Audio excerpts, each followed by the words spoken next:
سہیل وڑائی صاحب، آپ سے ڈسکشن کا آغاز کریں گے۔ آپ کو کیا لگتا ہے اس مستقل جاری محاذ آرائی کا سولوشن کیا ہے؟ ہاشمی صاحب، گزارش یہ ہے کہ سب سے پہلے تو حسن نیت ہونا چاہیے، یعنی یہ نیت کہ ہم نے کسی نتیجے پہ پہنچنا ہے اور کوئی مفاہمت کرنی ہے۔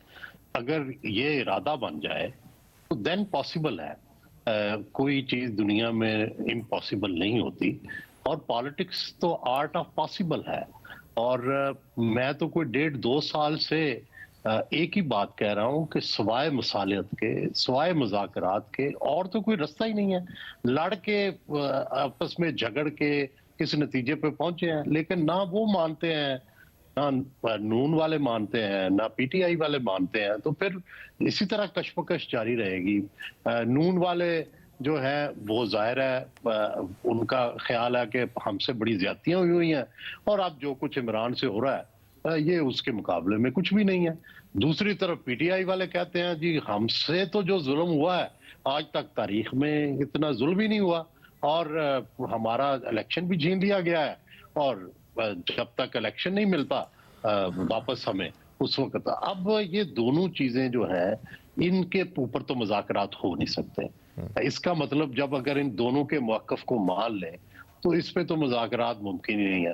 دوسرا آپ دیکھیں، پی ٹی آئی جو شرائط لگاتی ہے اسٹیبلشمنٹ کے ساتھ کہ بھئی پہلی شرط ہے مینڈیٹ واپس کرو، بالکل ٹھیک ہے، بالکل ان کا حق ہے، ان کا خیال ہے چوری شدہ ہے، لیکن کیا یہ سٹارٹنگ پوائنٹ ہو سکتا ہے؟ یعنی مذاکرات اس پہ ہوں گے کہ آپ گھر جائیں، ہماری اکثریت دیں، اور جو جنرل صاحب کی توسیع ہوئی ہے وہ بھی غلط ہوئی ہے، جو ججوں کے بارے میں فیصلے ہوئے ہیں وہ بھی غلط ہوئے ہیں، اور جو پولیٹیکل لوگ بیٹھے ہیں یہ بھی غلط ہے۔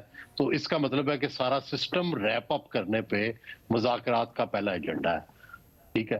اور اسی طرح 26ویں آئینی ترمیم ہے، اسی طرح ان کے سارے معاملات ہیں۔ دوسری طرف نون کا شاید یہ موقف ہوگا، اگرچہ انہوں نے کبھی اظہار تو نہیں کیا، کہ بس ہمارے سسٹم کو مان لیں تو پھر ہم آپ کے بارے میں سوچیں گے۔ تو یہ جب تک یہ کہہ رہے گا میرا نہیں خیال کہ کوئی اس کا حل ہے۔ میں نے تو اپنے تئیں ایک لیکن ویسے وڑائی صاحب اس کا حل لگتا کیا ہے آپ کو؟ جی میں کہہ رہا ہوں کہ ایک حقیر جو ہے طالب علم کی حیثیت سے میں نے یہ تجویز کیا تھا کہ بیسٹ سلوشن یہ ہے کہ ایک قومی حکومت بنا لی جائے اسی پارلیمان کے اندر سے، پی ٹی آئی کے لوگ بھی شامل ہو جائیں، نون بھی شامل ہو جائے، پیپلز پارٹی بھی شامل ہو جائے۔ اس سے بڑے فائدے ہوں گے۔ ایک تو فائدہ یہ ہوگا کہ مقتدرہ کے ساتھ جو پی ٹی آئی کی لڑائی ہے وہ ختم ہو جائے گی، ملک کے اندر امن ہو جائے گا۔ 2 سال 3 سال کے لیے یہ بنا لیں، اور پھر ایک فیئر اینڈ فری الیکشن کو یقینی بنا لیں، اکنامک ایجنڈا 3 سال کے لیے جو ہے وہ طے کر لیں۔ لیکن بظاہر یہ میری سمپل سی جو ہے، اس کے اندر بہت کچھ لوگوں کو کمپرومائز کرنے پڑیں گے، تو وہ کمپرومائز کوئی کرنے کو تیار نہیں ہے۔ لیکن بیسٹ سلوشن پاسبل یہی ہے کہ سب کو عزت مل جائے، سب کو پارٹیسپیشن مل جائے، اگلے الیکشن کا راستہ ہموار ہو جائے، مقتدرہ کے ساتھ سیاسی جماعتوں کی مخالفت ختم ہو جائے، پی ٹی آئی کی محرومیاں ختم ہو جائیں۔ اس میں ظاہر ہے سب سے زیادہ نقصان نون کو ہوگا، کیونکہ ظاہر ہے ان کے پاس اس وقت حکومت کی سربراہی ہے، یہ پھر کسی اور کو ملے گی۔ تو یہ وہ ایک میری نظر میں، ظاہر ہے غلط بھی میں ہو سکتا ہوں، میں کوئی عقل کل تو نہیں ہوں، لیکن میرے ذہن میں یہ ایک حال آتا ہے۔ بھٹی صاحب، آپ کو لگتا ہے کہ قومی حکومت کا اگر قیام عمل میں لایا جائے تو اس سب محاذ آرائی کا حل یہی ہے، سولوشن یہی ہے؟ دیکھیے جناب اسپیکر، میں وڑائی صاحب کی بات کو آگے بڑھاتے ہوئے اب دیکھیے کہ ماحول کیا ہے۔ آپ نے خود کہا کہ یہ 11واں احتجاج ہے، اب پی ٹی آئی لگی ہوئی ہے احتجاج میں، احتجاج کی تیاریوں میں، اور الجہاد الجہاد کے نعرے لگ رہے ہیں، اور تیاریاں ہیں جی احتجاج کی، مارچ کی، اور ہو سکتا ہے دھرنے کی۔ حکومت کیا کر رہی ہے؟ حکومت لگی ہوئی ہے احتجاج روکنے کے لیے، اور جو حکومتی ہتھ کنڈے ہوتے ہیں، جو حکومتی فرعونیت ہوتی ہے، جو 76-77 سالوں میں ہم نے ہر دور میں حکومتی فرعونیت دیکھی، وہ یہ اس میں لگی ہوئی ہے۔ اور اب اس ساری صورتحال میں ہوگا کیا؟ 24 نومبر اگر قریب آتا ہے، کوئی بریک تھرو نہیں ہوتا تو کیا ہوگا؟